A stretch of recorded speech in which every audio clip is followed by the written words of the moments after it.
All right, thanks everyone for coming to this week's CHEPS seminar. So we're very privileged to have Professor Ryan Brown here from the University of Colorado, Denver.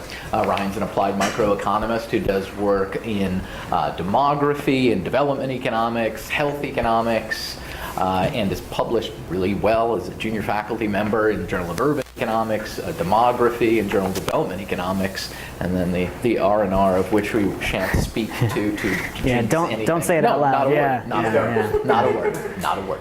And today he's here at a seminar to present work on early midwifery laws and maternal mortality. Thank you so much for coming. No, thank you, Joe, and thank you for coming and making my day so enjoyable. It's really fun to talk to so many people that are engaged in this kind of work, and especially when you're meeting with people that cross fields, cross disciplines. To me, this is where the most innovative work is going to come from. So having a center like this that encourages that, I think, is a really special thing. So thank you for letting me come and give a talk here. So like Joe said, this is work on the effect of occupational licensing on consumer welfare with some of my colleagues, Mark Anderson, Kerwin Charles, and Dan Reese. The reason that we were particularly interested in studying the impact of occupational licensing is that it has become a very common thing to find in our economy. A graphic that I like to show that I think displays this quite nicely comes from Gittleman and Kleiner. And in this figure, you can really see that there has been this persistent increase in the percent of occupations that require licenses. And in fact, today, the share of workers that are required to have licenses is actually 3 times the share of workers that are unionized. So this is a really big part of our economy. These licenses are generally established at the state level by state government and implemented through their licensing boards. When I talk about licensing, I'm really thinking about something in which if you do not hold the license, if you do not hold this thing, you actually cannot provide the service. It is illegal to provide the service. We usually think of these things as called right to practice laws. These are different than right to title laws or certifications. A certification says that I have certain skills, maybe signal that I have higher quality or I provide a higher quality service.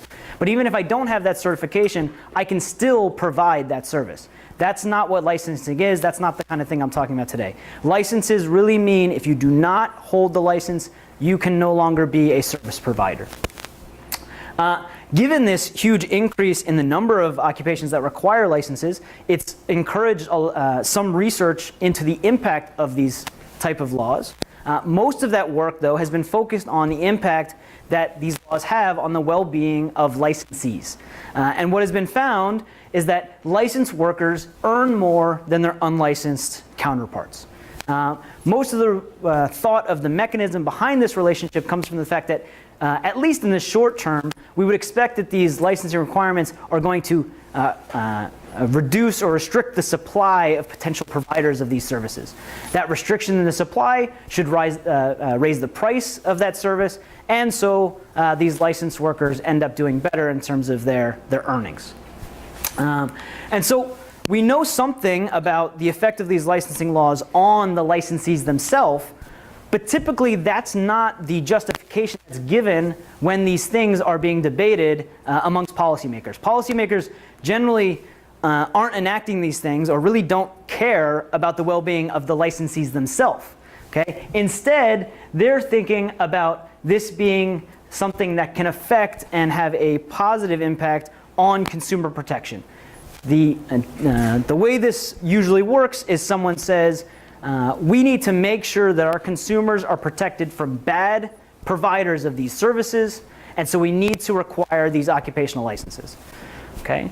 So this is why they typically want to have these things, and you've seen already from that graphic that these are incredibly common, but yet we really have no empirical evidence that this relationship exists, that by having occupational licenses, it actually in some ways protects consumers. Okay? And I stress in this little bullet point empirical evidence because what I'd like to suggest is that this is inherently an empirical question. This is not something that we can answer theoretically because the theoretical foundation of this idea is actually ambiguous. Okay? There are reasons why we might think that, yes, licensing restrictions could have a positive effect on consumer well-being. One idea is that if you require people to get these licenses, the people who are least likely to obtain them are probably the lowest quality providers. If we remove these low quality providers, the general well-being of our consumers will be better. Okay? In addition, you might think that these licensing laws will in some way encourage increases in human capital. Many times these licensing laws require that people get some sort of training or go to some sort of schooling. Okay? If that schooling or that training we think can actually allow them to provide a higher quality service, then again, this is a benefit to our consumers. In addition, you might think that these licenses help signal to the consumer that the product that's being offered is safe and beneficial. And by allowing that signal, it means that consumers that otherwise potentially wouldn't have used the service because they weren't so sure about its benefits, now can actually benefit and go ahead and take advantage of this particular product. Okay? On the other hand, though, there are also legitimate reasons to think that this can go in the opposite direction. We already talked before about the idea that by requiring these licenses, at least in the short term, we think it's going to cause a restriction on the supply of people providing these services. Okay? Well, if that's true, this diminished supply will and should lead to higher cost of the actual service. That higher cost is going to lead our consumers to either reduce their utilization of this service that they want or potentially switch to lower quality alternatives. Neither of these things do we think are particularly beneficial to our consumers. Okay? In addition, again, by reducing our supply, it may generate a restricted incentive for our providers to offer quality service. If I have less people to compete against, all right, I don't actually need to get up to as high of a quality bar. Again, leading our consumers to actually be obtaining worse services. Right? And nobody can say which of these two things dominate, which of these two sides dominate. And probably a mix of all of these things is going on, right? But we don't really have a sense of how it's going to, in the end, on net, affect our consumers.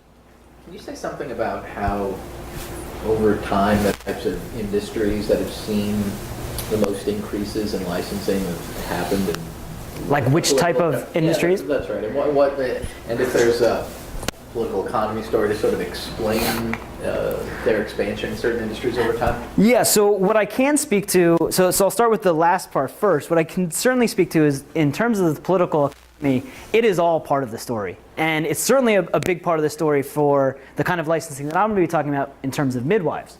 This was physicians who felt that their territory was being taken over by these midwives. They had more political clout, and so they said, we got to get these dirty midwives out of here. Okay? So certainly for certain occupations, that's what's going on, is that one group sees an opportunity to restrict the supply of another group, and they lobby for these sort of things to be enacted.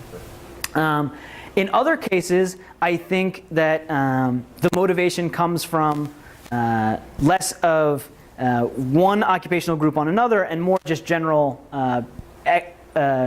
boons to the economy. They think that by requiring licenses, it's going to provide this better service that will attract more people, and in general, the economy of the state is going to be better. Okay? And in terms of the occupations that are requiring this thing, the heterogeneity is incredible. All right? It is not all things that we necessarily would care even about the consumer outcomes for these particular occupations. And so we have to give a lot of thought for this project. If we're interested in trying to answer this theoretical question, we had to think, well, what kind of occupation do we actually even want to look at, right? Because there are a lot of occupations in which we don't really care about consumer well-being or even know how to measure it. I mean, occupational licensing requirements exist for occupations like hair braiders, professional wrestlers, tour guides. Thinking about the consumer welfare of licensing a tour guide is not something I think we would, at first pass, really believe is an important question. So what we wanted to do is focus on an occupation that had some of these occupational licensing restrictions placed upon it, in which the outcome that they deal with, we do think is first order. And so that's why we went towards midwives, because we believe that midwives provide a nice situation where the occupation provides a service that has a direct input, and probably the most important input, to an outcome, maternal and infant health at birth, that we see as being fundamental, both in economics, epidemiology, demography, and across many different disciplines.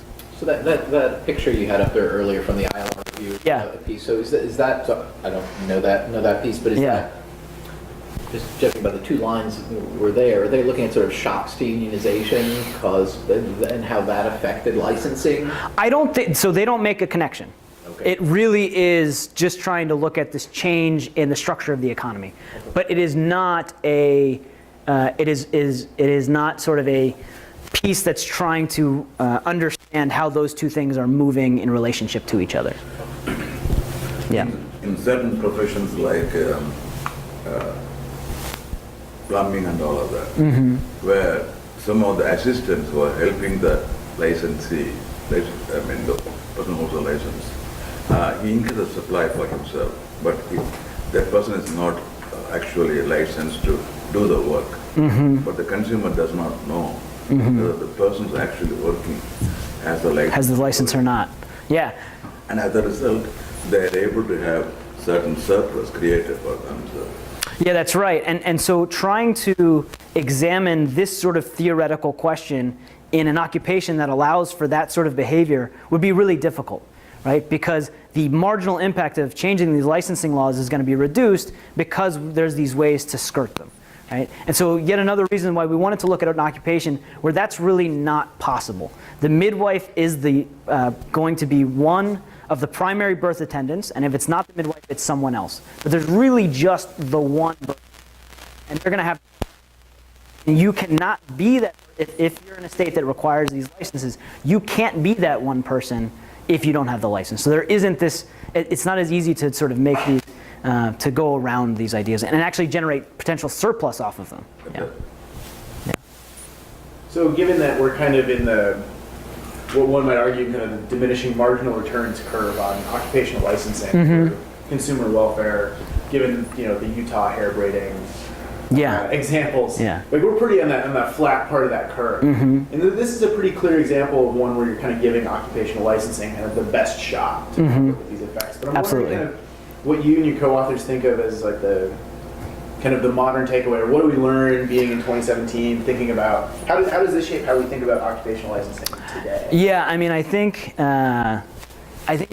given that we're going to be looking at a historical perspective, and we're looking, as you say, in a situation where the potential inputs to an outcome are going to be limited, right? There is going to be this closer to one-to-one relationship versus now where you've got all these different occupations all contributing to an outcome. It's hard to piece them apart. So the effect of licensing one occupation may not have as big of an effect because we're on this, we're on the flat part of the marginal effect. You're thinking that this provides kind of a clean example where we can look at the effect of one uninterrupted from... Exactly. So the way that we're thinking about it is really, can we answer this theoretical question? Okay. There's a long literature on licensing, all of which takes one stance or the other of how this works, and nobody knows the actual answer to this. So the initial goal is just to take something that has always been theoretical, but theoretically ambiguous, and try to answer it. Now, in terms of trying to take that and apply it to current day occupational licensing rules, it's tricky. And I think that the level of external validity to contemporary hair braiders or tour guides is limited. What I will say is, and I'll try to make this point actually in the next couple slides, that I think the closest comparison to a contemporary effect is going to be in the developing world and the traditional birth attendants there. So I think we have two goals here. One, we want to answer this general theoretical question. Two, if we want to make policy or try to affect policy based on our answer, the best place to look is going to be in the developing world and not in the developed world, where we're maybe not on that sort of part of the curve of licensing. Okay? Absolutely right. And so, yeah, so we wanted to pick this occupation that's going to have high impact. Midwives is what we decided on. The other reason that we had this interest in thinking about the licensing or training of midwives is because of this exact issue, because midwives still exist in the developing world and provide a really important and critical service in the developing world. And so what you see in the developing world is that infant and maternal mortality is still incredibly high. And the use of these untrained birth attendants, or TBAs, is also very, very prevalent in these countries. So a graphic, just to give an idea of what I mean by that, so 58 developing countries contribute 91% of the global burden of maternal mortality. That 91% of the global burden of maternal mortality only comes from about 60% of the world's births. Okay? So there's a lot of the maternal mortality coming from a relatively low number of births, and that 60% of those births, the births that happen in those 58 countries, only have access to about 17% of the world's trained birth attendants. Okay? Do you attribute to the lack of trained midwifery? Do I?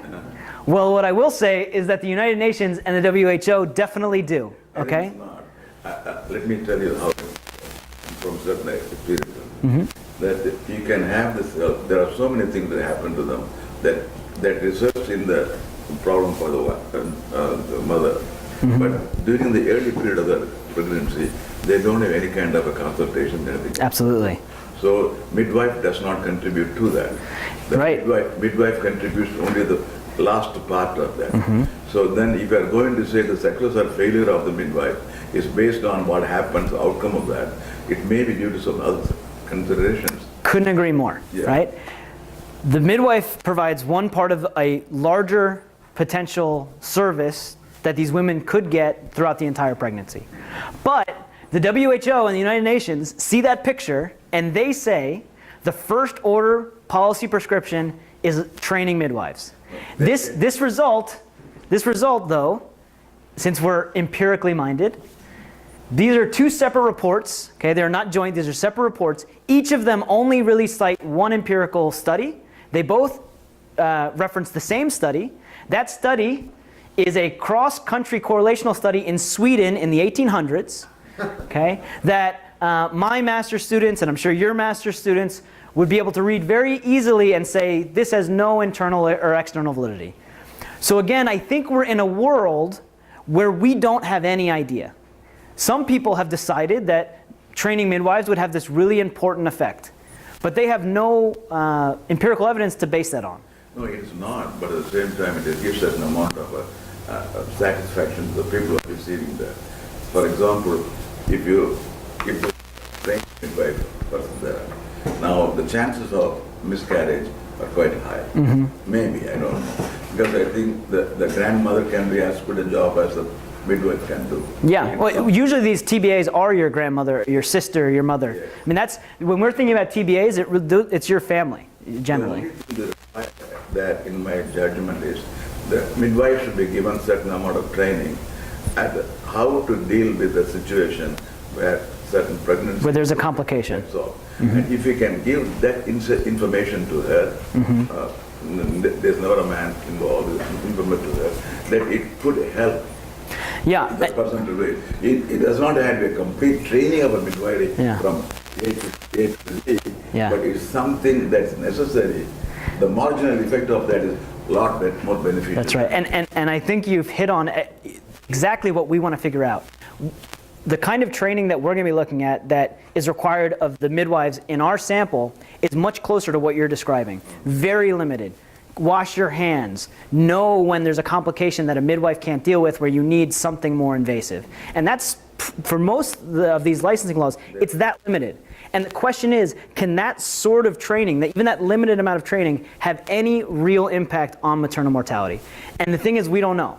I agree with you that my assumption would be that it could, but we have no idea of the magnitude or actually whether that sort of relationship exists or not. And so our hope is to try to add something to that discussion, to actually for the first time and sort of novelly say that we have some level of faith that we can see a causal relationship between the training of a midwife and maternal outcomes. Actually, we are planning to do that. Great. The way we are planning to do it is trying to get some of these midwives, some group of villages, to come to an hospital or they come to a particular location, then these people are given certain amount of minimum training. This should be done not once a year. It should be done as often as you can. Maybe once a 3 months, something like that. They're kept up to it, then they won't forget the smaller changes doing that. It is going to improve that definitely the level of benefit received by the people. And we are going to do it very soon. And I would say that our results... Randomized controlled trial?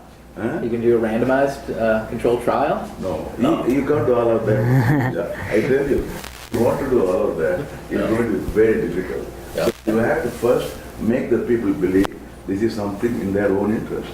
And they have to believe and they have to receive the benefit resulting from that. Until that happens, their cooperation is not going to be very high. Then if you have that, then you can anything else we do is absolutely. And that's why our understanding of the effect of training midwives is basically non-existent. Yeah. So what I would say is hopefully our results would corroborate the idea that limited training can have this sort of an impact. And so you can cite our paper and you can say, look, we actually have some empirical evidence that you can get without doing a randomized control trial, given all the difficulties of that support this idea that this sort of training can actually improve outcomes. All right?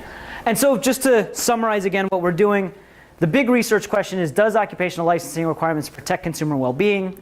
Specifically, we're going to be exploring the causal effect of requiring midwives to be licensed on maternal and infant health. And we're hoping to speak to these two literatures.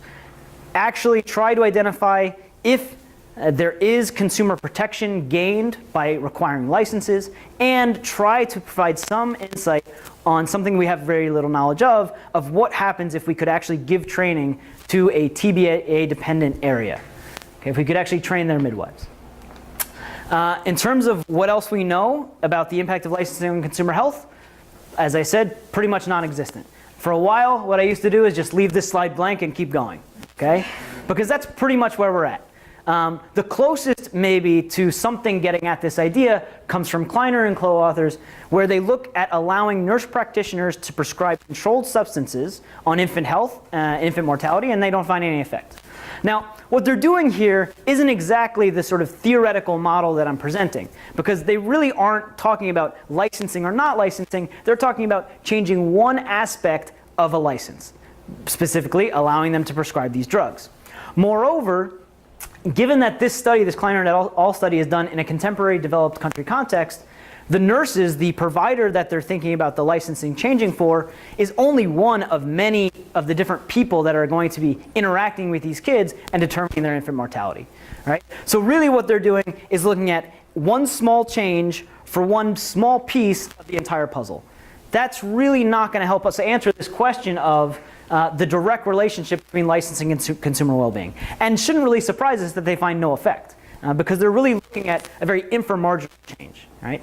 And that's it. That's all we got, okay? All right. Obviously, the reason there's not a lot is because there's challenges to trying to answer this question, okay? If we're thinking about, well, let me compare places that have licenses to places that don't have licenses, well, it's not going to be random, we don't think. The places that choose to have occupational licensing requirements for midwives and those who don't. And it's likely that the characteristics that help determine the types of places that do have licensing rules versus don't are also related to the environmental, the health environment, maternal characteristics, all these other things that are going to be wrapped up in maternal health and maternal mortality outcomes. Okay? So that's not going to work for us. We also can't just simply look at before and after effects, looking at the same location, but how their maternal mortality rates looked before the enactment of these laws and after the enactment of these laws. Because then we're wrapping up all of the other simultaneous events that could be happening at the same time, or could have been determining that why we actually enacted these laws, and they would all confound the overall effect. All right.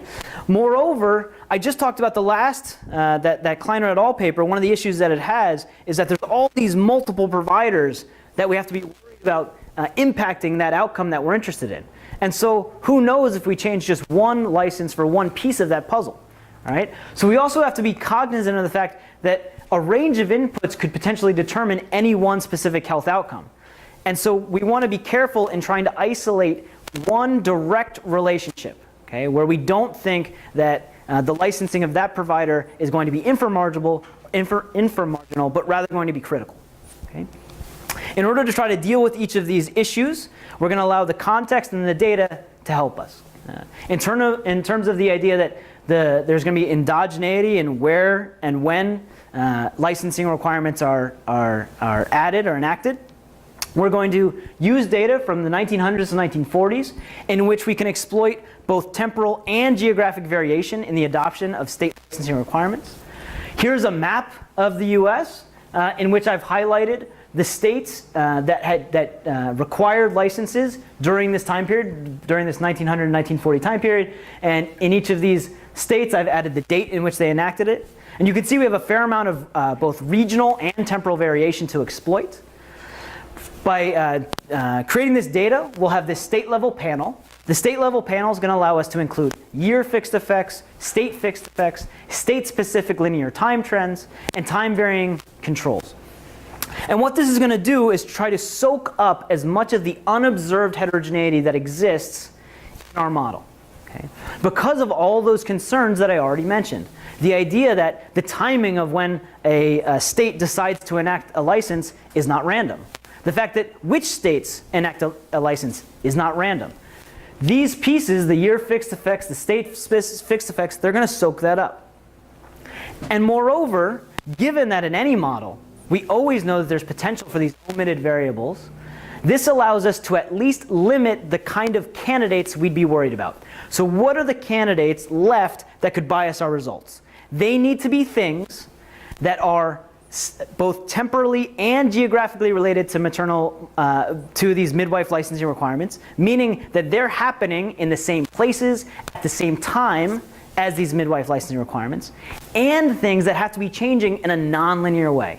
So they need to be things that are happening in these states in the exact time and sort of jumping in their effect, right? If they're smooth transitions over this time period, well, our state-specific time trend should pick them up. Okay? So that's what we're going to be thinking about when we're thinking about what potential omitted variables we may have. They have to fit that description. Things that are changing at the same time and in the same places as our licensing requirements and are happening in a nonlinear way. So I know from sort of reading ahead, right, that you're trying to argue that there isn't a package of sort of policies that are getting introduced at the same time. Yep. Looking at some health-related outcomes that shouldn't be affected by these particular licensing laws. Come on, you're spoiling the punchline. But do you have any sense, just looking at the legislative history of these particular licensing requirements, of sort of why they get introduced, or they get introduced in any kind of broader context of a pro-health plan or a pro-physician sort of set of policies? Yeah, I think I mentioned this to a few of the people I talked to today, but one of the analyses that we're working on right now is to try to throw anything we can in terms of pre-policy characteristics to try to see if we can predict the timing and place of these things, right? It's still, even if we can predict them, that still doesn't mean we're biased because of all of this extra stuff we got in here. But I agree, it would be really useful to try to get some idea of what things could potentially predict it.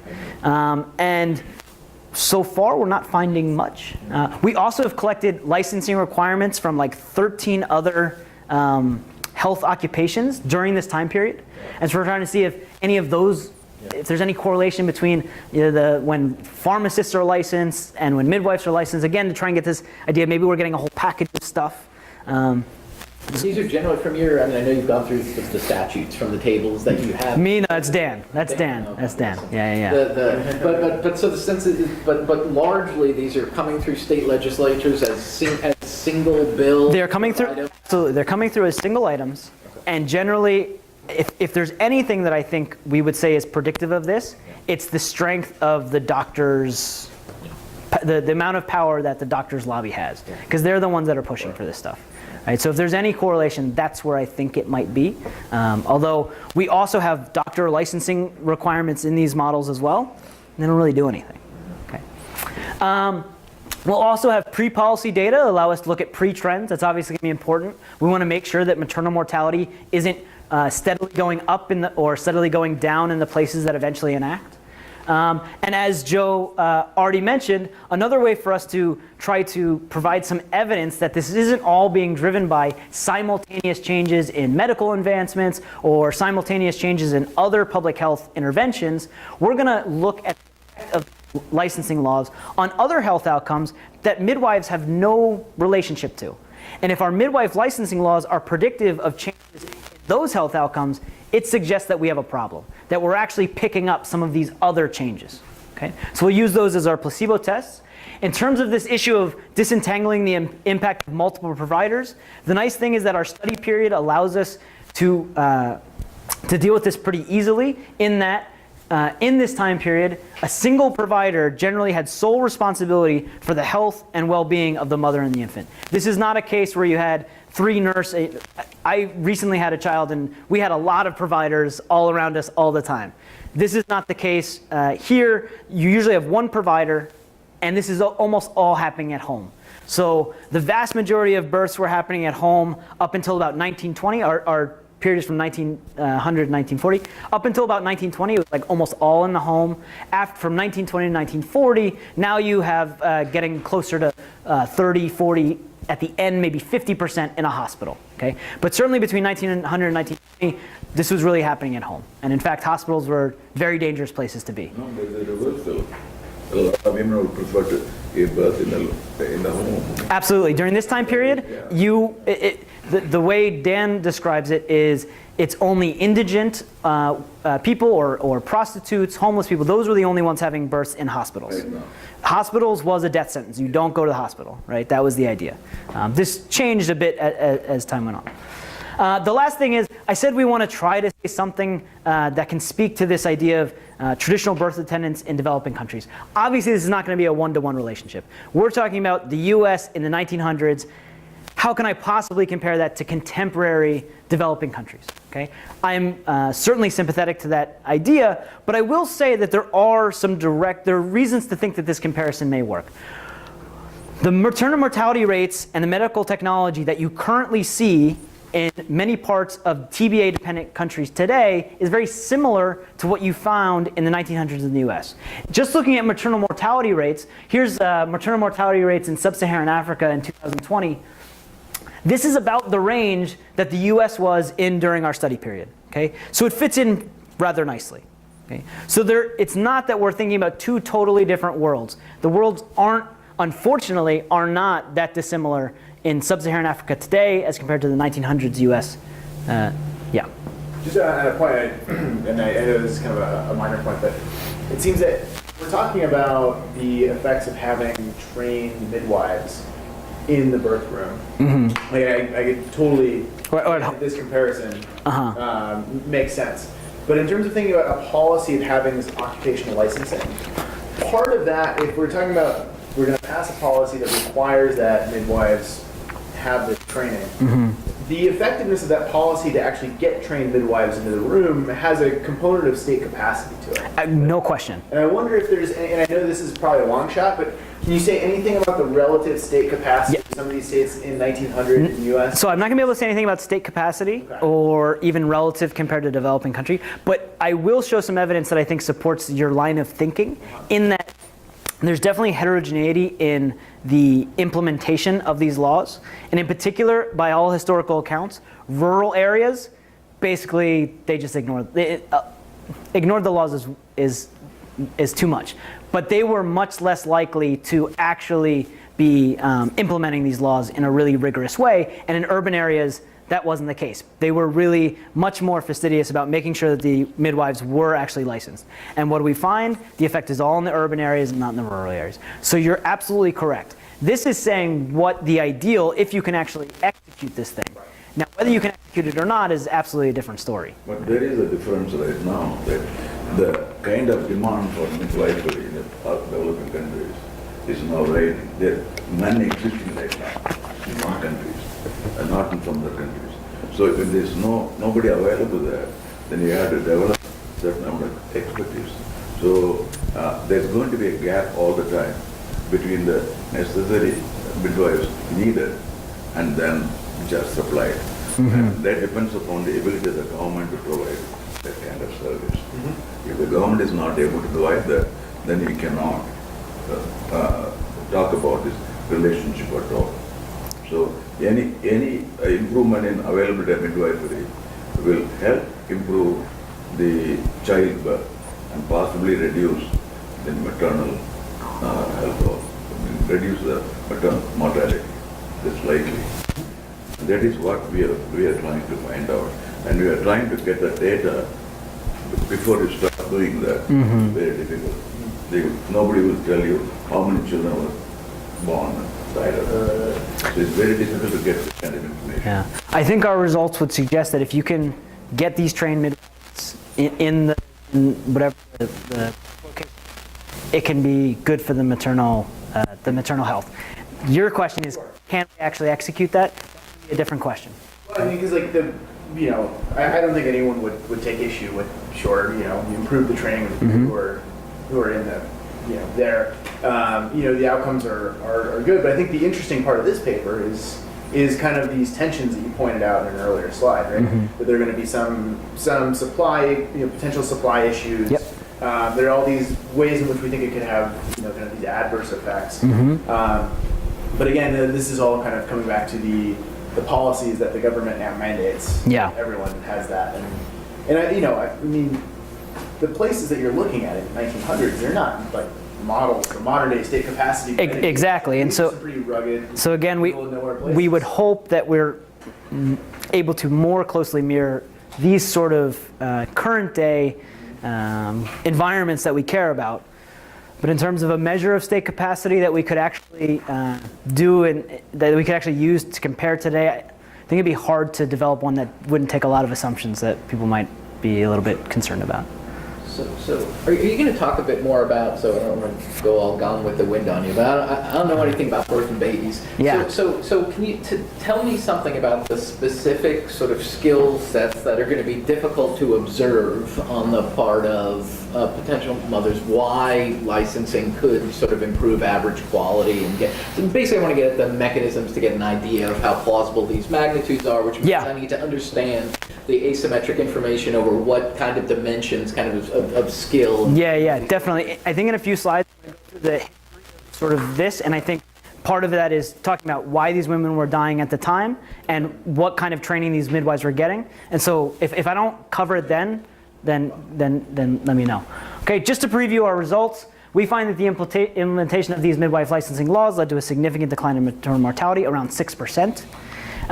This magnitude is also corroborated by a different set of variations. So we, in our main analysis, we're using variation at the state level, but we also have some information about variation at the municipality level that we have much less power because we have fewer of these municipalities, but the magnitude is about the same. So that gives us a lot of faith that our results have some credibility. We also look at the impact on infant mortality. We find that these midwife licensing laws particularly had an effect on infant mortality among non-whites.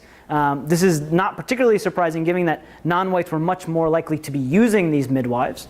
And in particular, the types of mortality that were being affected the most seem to be deaths from diarrhea. And we find that this effect is about 3% for diarrheal deaths for children under the age of 2.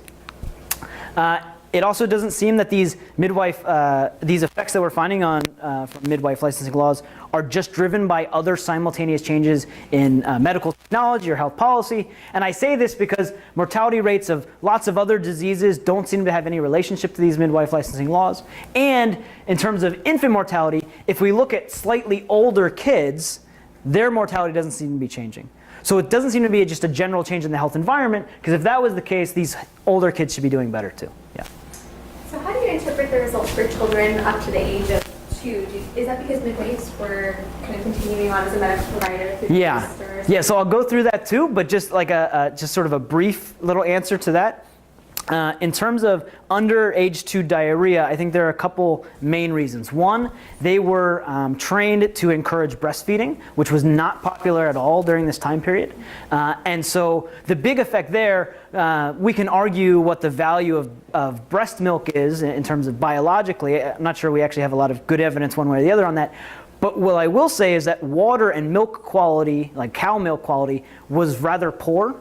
and it was just healthier. It was just safer in terms of the toxins that the child was getting. So this is one reason you might think this diarrheal effect will happen. Also, midwives are trained about called Albion water. It's an effective way to stop diarrheal problems. And for whatever reason, it was in almost every midwife training book was this Albion water thing. So they at least knew a way to stop diarrheal deaths. And like you say, sometimes they were staying on as a caregiver, not a caregiver, but as a medical assistant into those early ages. Okay. All right, so the context of all this, I'm not the historian on this project, but I will try to do my best to sort of paint a picture of what was going on during this time period. In the mid-1800s, the vast majority of births were attended by these midwives that really had no training at all. Okay? In fact, midwifery was really completely unregulated up until about 1877 in the United States. By 1900, every state pretty much required some amount of licensing for physicians, but only, I think, 8 required any sort of licensing for midwives. Under pressure from public health officials and these doctors, 16 states passed laws requiring midwives to be licensed between 1900 and 1920. And this was all based on this idea that midwives were very dangerous, okay, much more dangerous than doctors. But actually, there was no contemporary evidence that that was true. And in fact, there are actually reasons to believe that the opposite was true, that actually doctors were slightly more dangerous for these women than the midwives. Okay? Why is that? Well, as a general rule, midwives were really taught not to intervene, not to do any invasive procedures. Okay? On the other hand, doctors, well, they had all the state-of-the-art technology. State-of-the-art meaning things that looked like these horrible things, okay? or whatever this is, right? Okay?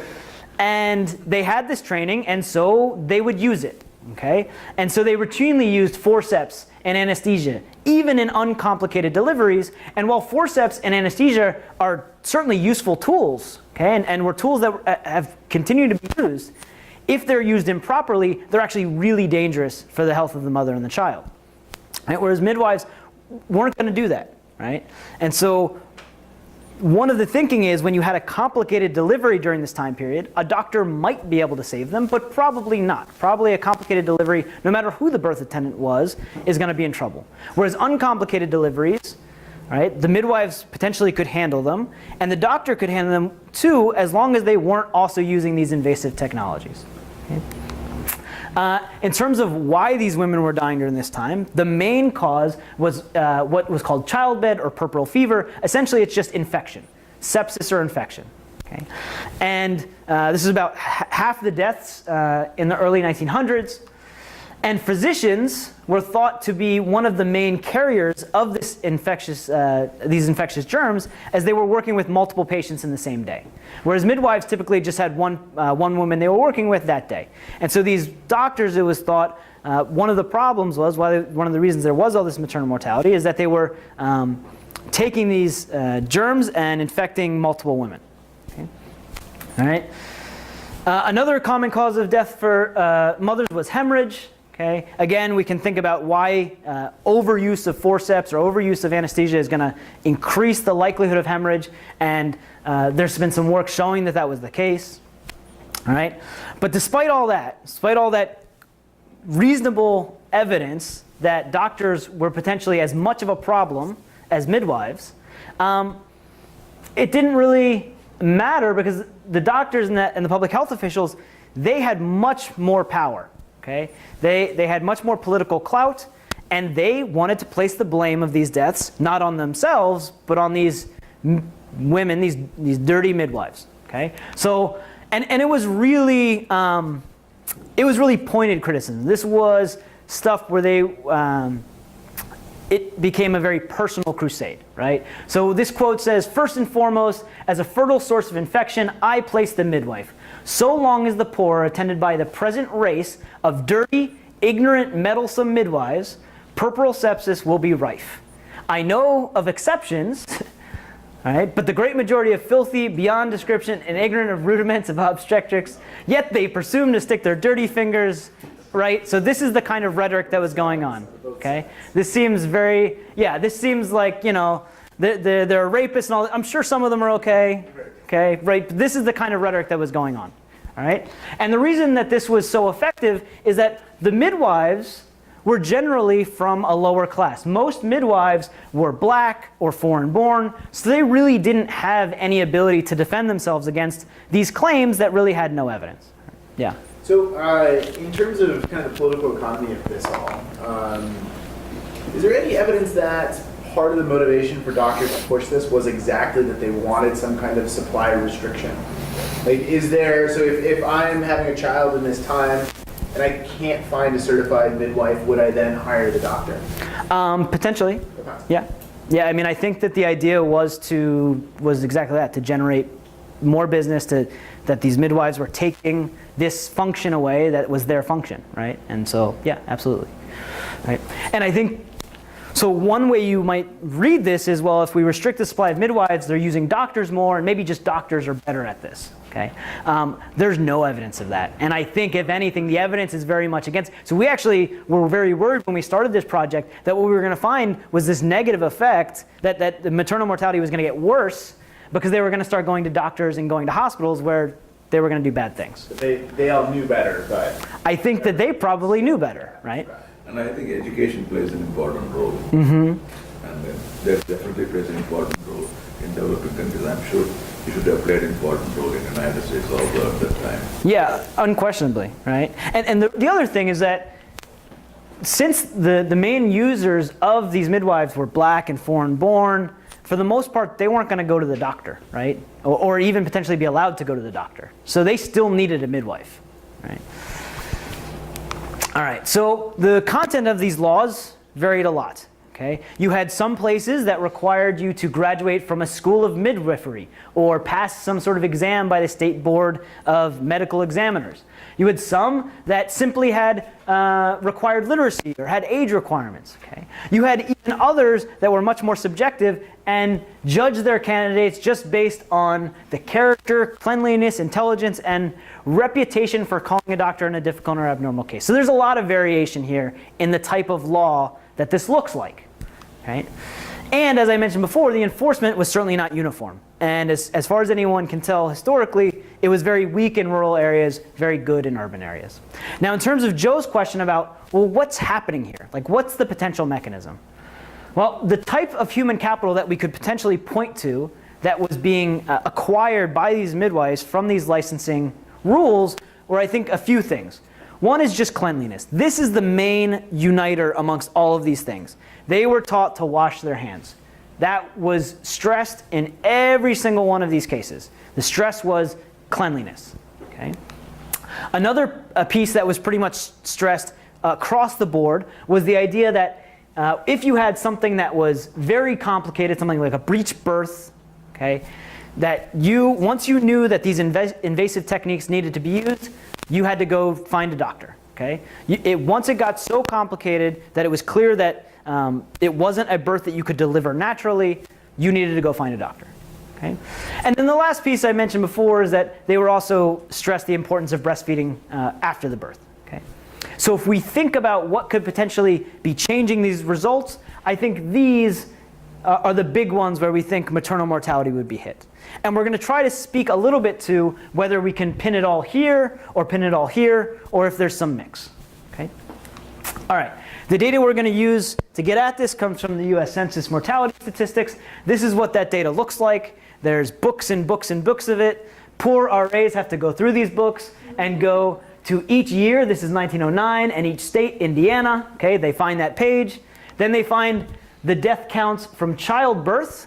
Okay, and they count those and they digitize that for us. Okay, so this gives us information on maternal and infant mortality by state and year. For some of these counts, we even have stuff at the urban-rural level, by race and by cause. Okay.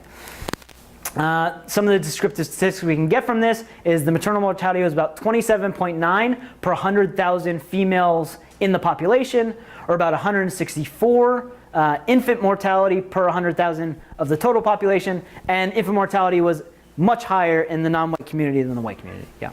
So I don't know much about these data, but are they generally accepted as being pretty well reported? Or are there some concerns that you have to deal with in terms of thinking of measuring it? So I was talking to this with somebody today. So maternal mortality, okay, so part of the answer to this question is what is good? So maternal mortality, it's thought that there certainly were missing births, or missing deaths. And in particular, doctors were the most likely people to misspecify a maternal death as a death from something else. Okay, so there's a paper by London in 1922 or something like that, where they really try to scientifically look at which of these deaths that have been called something else really were maternal deaths. And it's always when the doctor was the primary caregiver and they wrote it was some other death. Okay, so they're not great. All right, sorry, they are very good, but there are certainly errors in them.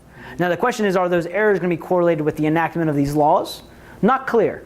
But what we're doing right now is we're actually collecting information on the typical deaths that these hidden maternal deaths were put into. So one of them is just non-specified death amongst women between 18 and 45. We're looking at sepsis or infection deaths that were non-maternal. And we actually already have that one in here. So we have a couple different buckets that you would think these deaths would go into. And we're trying to see if we see a spike in any of those measures as it relates to midwife licensing laws. All right, so far we find nothing. All right, so I'll show you sepsis, which is general infection deaths, which if the mother is dying from childbed and you don't want it to be maternal childbed, you just say it's infection from something else. Okay, and we don't see any relationship. In terms of infant mortality, it's widely believed that infant mortality data, especially from the South, is pretty poor. Again, we believe that probably this measurement error, if anything, is working against us in the fact that it's going to generate noise, but it's hard to tell a story of why it would be related specifically to midwife licensing requirements. Well, so I guess, and this just kind of came to me when you mentioned that, issues in the South. I know that, especially during this time, mothers, or, oftentimes non-white mothers are giving birth and it's not being reported. Mm-hmm. And I wonder if, and given that you find these big effects, or you find some measurable effects on that population, is there anything about these, having a midwife there that has some training that says, oh, now your kid's born, make sure you go and register at the local parish, or I have no idea. It's certainly possible. Nowhere in their training or in the licensing is there any mention of anything like that. Doesn't mean that isn't happening, but there's certainly nothing in the training that suggests that there was any encouragement of registration or anything like that. And so, again, the idea is that there'd be more of these kids that we think are being born. But my guess, particularly in these communities, that's also where infant mortality is highest. So I think that should work against us. If midwives are encouraging registration, it would mean they're also going to be encouraging more infant deaths to be recorded because they know there's an infant there. And so that should actually go against our findings, right? You'd be worried, towards our way, you'd be worried that the higher educated women are the ones who are now registering, and now it looks like their kids don't die, but their kids weren't dying anyway, right? That would be going towards our findings. Yeah. Do you know if these licensing requirements changed who the midwife was? So you said that a lot of the traditional dependents were the family members. Yeah. So no. The short answer is no.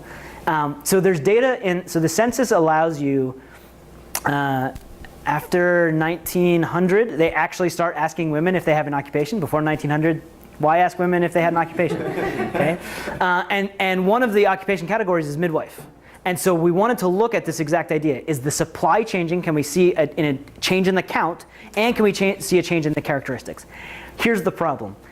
The amount of zeros or very, very low numbers in midwives before licensing is just too big to be believed. So really what's happening is if I was an unlicensed midwife, so before these licensing requirements came, I was just the sister. And yeah, I was the midwife, but I would never say that was my occupation. That's just something I did.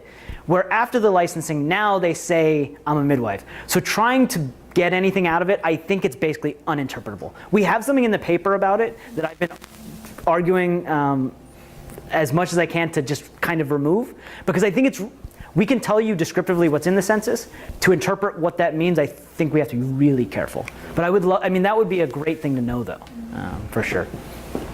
All right. So we have 22 states that adopted midwife licensing laws during this time period. Here are the different states and all the years. Okay. The big question, though, is, are these states that enact and the timing in which they enact, is it correlated with already existing trends in maternal mortality? And so what I can show you is a pre and post look at our treated states in the solid line and our control states, the states that don't pass these laws, in the dashed lines. And what you can see is those trends, I wouldn't really say they look parallel. But if we look about 3 years before the licensing occurs, if anything, it seems to be going the opposite way. Our treated states, maternal mortality seems to be going up. Control states, maternal mortality seems to be going down. So the pre-trends actually seem to be working, if anything, against us. But then you see after the initiation of the license, you can see this very steady decline in our treated states, whereas control states stay at basically the same level. So that standard errors on there, I'm not sure how much to read into the Absolutely. The 3 years before. But yep. And I will show you, and I'll show you results that confirm the model that pre-years have no effect, right? Okay, so they're not. Yeah. Because you might be worried about mean reversion there, right? No question. We see a 3-year uptick Yeah. in maternal mortality, and people say, we got to do something about it. And then you revert back to the mean, but you contribute to Yeah, and no question. And I think that's why it's also important to see that it's not just going sort of back to maybe even this lowest level here, but it's just going down and down and down and down, right? But yeah, in the slides, I'll show you the effect of 1 year. So I'll show you one lead term. But we've done as many as 5 lead terms, and they're not significant. Yeah. We also, as I said, have some variation at the municipality level that we can use as well to provide a different source of variation. And we'll collect data on these other mortality counts that shouldn't be affected by midwife licensing, and they can serve as falsification tests. The general model that we're going to use looks like this, where our main outcome of deep independent variable of interest is an indicator equaling 1 if the midwives in state S were required by state law to be licensed in year T. We're going to have a pretty broad set of controls, including demographic, policy, and water and milk quality controls. Our demographic characteristics include things like the age distribution, racial composition, urban-rural mix, sex ratio, percent foreign-born, physicians per capita. Okay, we also have information on requirements that physicians had, including whether they need to be licensed, whether they needed to have a diploma, what kind of education they needed, whether there was a Department of Hygiene in these states, what women's suffrage status was in these states in these time periods, and Shepherd-Towner Act spending. So what I'll say is, in terms of infant mortality, there was actually a lot of public health interventions going on during this time period to try to help out with infant mortality. There was almost none directed at maternal health, except for maybe this guy. Okay, this money was supposed to be spent on women's health. Okay, so we'd certainly want to make sure that that's not biasing our results. Also, some of the other public health interventions were really targeting water quality and milk quality. Okay, so we used some proxies that have been developed in the literature to try and get that milk and water quality, and we control for those as well. And as I mentioned, we're going to have these year fixed effects, state fixed effects, and state-specific time trends. All right, and we'll cluster our standard layers at the state level, since that's where the variation that we have is coming from. Here's our unadjusted result, just the effect of midwife licensing requirements on maternal mortality. We find that requiring these licenses leads to a 6% reduction in maternal mortality, right? But we've left out all of these controls, so we want to add those to see what happens. What we find is actually the coefficient doesn't really budge at all. Okay. This is nice because, one, it suggests that these controls weren't biasing our results, but even more, it speaks to the effect that any unobserved factor that we might worry about, to the extent that those unobserved factors that you're worried about are correlated with any of this stuff, it suggests that those aren't particularly important either. Okay. As I promised, I've got my one lead term in here. You can see that we've got an insignificant and very small effect, and that goes back even further than that. Okay. So it doesn't appear that this is based on pre-trends, and really this 6% reduction is just very stable. It doesn't matter what we throw into this thing, it doesn't really move around a lot, which gives us a lot of faith that we're not just picking up other effects, or that we need to be worried about lots of different omitted variables. And as I mentioned, we could use this alternative source, these municipality level laws, the effect size is very, very similar, even though we have less variation to exploit, so our standard errors are higher. There's variation in the different ways that the different laws that we're looking at. 8 of our treatment states licensed only required basic training from either a public health nurse or a county health officer. 5 states required applicants to pass an exam that was administered by the State Board of Health. And 5 of our treatment states required that you actually graduate from a school of midwifery. So the idea is, as these laws become more strict, is the improvement in maternal mortality going up? You can already see the problem that we're going to have in this analysis, because I've got 8 pieces of variation, 5 pieces of variation, 5 pieces of variation, right? So we already know we're going to be underpowered to do this, but we think it's important to at least look at, see what these magnitudes look like. And at least visually, it does seem to carry the effect we expect, all right? There is a significant effect even from the most basic training, and that effect grows, okay, as we become more stringent, right? Now, again, we don't have a lot of power, so I can't actually even say that these 3 are significantly different from each other, okay? But it does at least give us some suggestive evidence that the amount of strictness of these laws actually does have an impact on the level of benefit of these laws. Did anything matter on the dimension of sort of fines and punishments for failing to register? Because it looks like there was some heterogeneity across your geographic locations of that. So in terms of like enforcement Yeah, so I think this is the best we can do with enforcement, is sort of urban, rural. We know urban there was good enforcement, rural there was not. And so what we find is that those places that the enforcement was strong, that's where our effect is coming from. Much smaller and potentially 0 effect in the places where there wasn't enforcement. And then we can also think about cause of death. And the cause of death is going to tell us a little bit, potentially something about the mechanism. In what piece of what these midwives are learning is actually leading to reductions in maternal mortality. And a common argument that existed then and actually still exists today is that really these midwives are just dirty, right? They're really dirty, and if we can just teach them to wash their hands, that's what's going to fix everything, okay? They just need to be taught to wash their hands, okay? If that's the case, the effect should all line up here in puerperal fever, right? Because this is all about infection, about germ transmission, okay?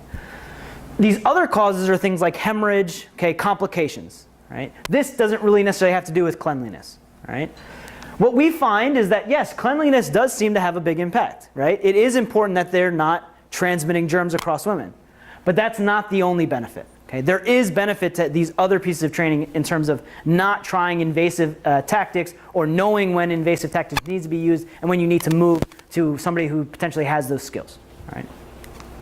All right, in terms of threats to identification, we know during this time period there was a lot of public health interventions to try to combat infant mortality, much less in terms of maternal mortality.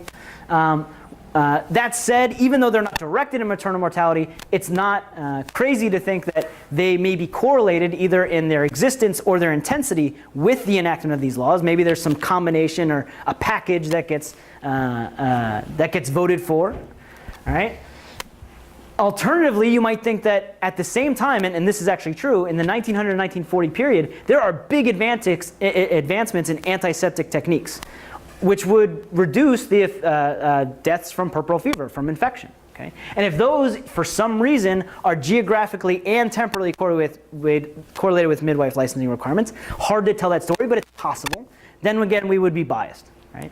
So what we're going to do to explore these is look at the effect of midwifery laws on mortality that was targeted by these public health interventions, things like tuberculosis, influenza, malaria, sepsis, and tetanus. These things are all about antiseptic techniques. Okay? So if any of these are correlated with our midwife licensing laws, it suggests that maybe we're picking up some of this stuff. Because a midwife should have no effect on malaria deaths, deaths from sepsis, things like that. All right? What we find is that if we run any of these results, all of the coefficients are non-significant. And in fact, for the most part, they're positive, okay? Suggesting that if anything, it's going the opposite direction.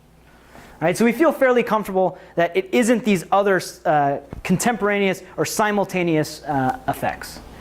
I'm running out of time, so I will quicken my pace a little bit. We also have this whole section on infant mortality. Now, I will say we are much more cautious about the infant mortality results because, as I just said, we know that infant mortality was being regularly targeted as something that needed to be improved.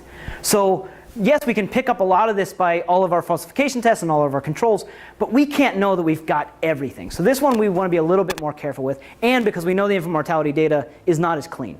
Okay? These midwives were trained to provide a general sterile environment, which protects the kid. They were able to properly deal with things like nuchal cord and birth asphyxiation and resuscitation. And it's been found that in Zambia, a recent study suggested that training midwives actually can improve neonatal mortality. Okay? And we know that midwives played a role as a live-in nurse. So this is this sort of after-birth care, right? And as I mentioned, they were trained to encourage breastfeeding. All of these reasons suggest that you might actually think that training a midwife could impact not just the mother's health, but actually the health of the kid. What we find is that there's no evidence of a general effect on infant mortality. Okay, this is a pretty small coefficient and 0. Okay, but we know that the usage of midwives was different across races. Okay, non-whites were much more likely to utilize midwives as compared to doctors relative to white women. Okay, and so we can split this effect by race. Okay, we actually can't do this with the maternal mortality data because data doesn't exist. And so we would expect the effect to be much stronger amongst our non-whites. Okay? We find nothing for white women and a significant effect for our non-whites. Okay? And remember, all of this stuff we can think of as really being intent to treat results, right? Because it's not that every single woman is going from a world where they were using an untrained midwife to a trained midwife, right? So we're only really getting part of the effect. And this suggests that that group that was more likely to actually be benefiting from these services are the places you see the biggest drops in infant mortality. We can also specifically look at certain causes of death that we think might be important, things like diarrhea.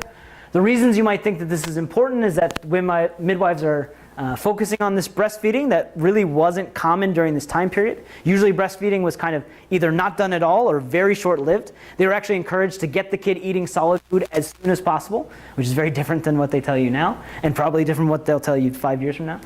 All right. And we know that breast milk was a better source of uncontaminated hydration than our other options. Cow's milk and water were much more dangerous.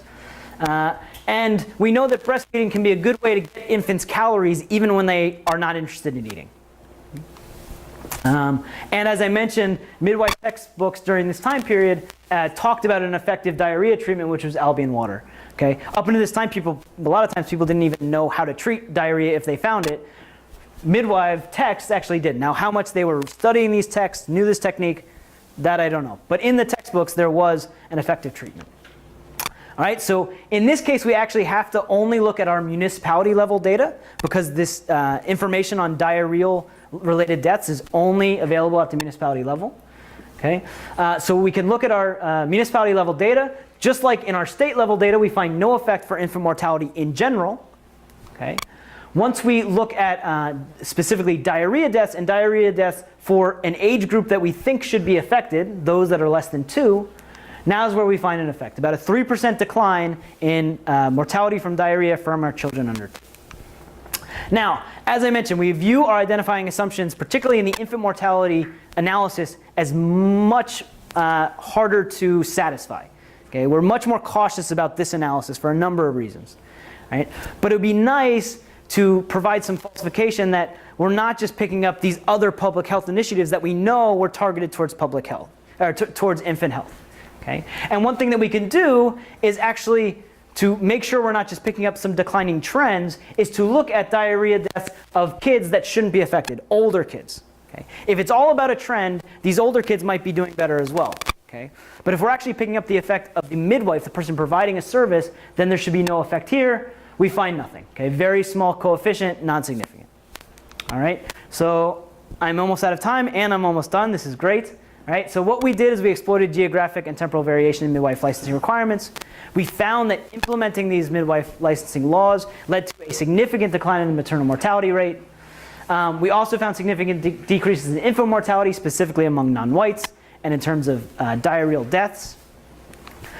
This impact doesn't seem to be driven by any other simultaneous changes in health policy, the health environment, or technology. So we really don't see any other health outcome being affected by this other than things that the midwife should directly be involved in. And we believe that these really provide a novel piece of evidence. They're, to the best that we can tell, and we've tried our hardest to find any evidence of this, nobody knows anything about the relationship between occupational licensing and consumer well-being. And so we're hopeful that this at least answers that theoretical question and should spur some new research that's looking at other occupations and potentially more contemporaneous time period. And so I thank you again for coming and listening to this presentation.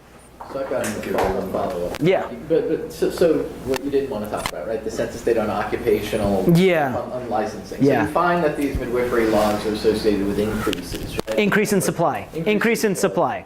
The way I interpret it is that's what I want. Increase in the number of women willing to say, I work as a midwife. I don't think this is an actual increase in supply because the numbers are way too low before licensing. They're essentially like zero. And we know that midwives are there, right? We know from historical accounts that most of the births were happening with these untrained midwives. So the fact that nobody says they're a midwife suggests that this isn't really capturing the number of midwives, it's capturing the number of people who identify themselves as a midwife. That doesn't seem to have satisfied you at all. No. I mean, I think that's absolutely sort of it's potentially a plausible explanation. Yeah. And there's nothing else you can sort of. Why is it there? Let me ask you a practical sort of question about the paper. So why is it there? Because we wanted to, so we wanted to answer this exact question. We want to know about the dynamics of what's happening. Is it increasing supply? Is it decreasing supply? All that. But given that, is it changing who's a midwife? But the truth is, we don't know. Right. So given, I guess that's my sort of more strategic sort of question. I think your explanation is plausible. It's probably the most sort of right one. But how does it clarify? So what I'd say is that we still feel very comfortable saying that this is a causal relationship. Yeah. These midwife licensing laws caused maternal mortality to be lowered. The exact mechanism for it is unknown, is not completely known. Right. But all of the plausible mechanisms are things that you should expect to see in a contemporary developing country.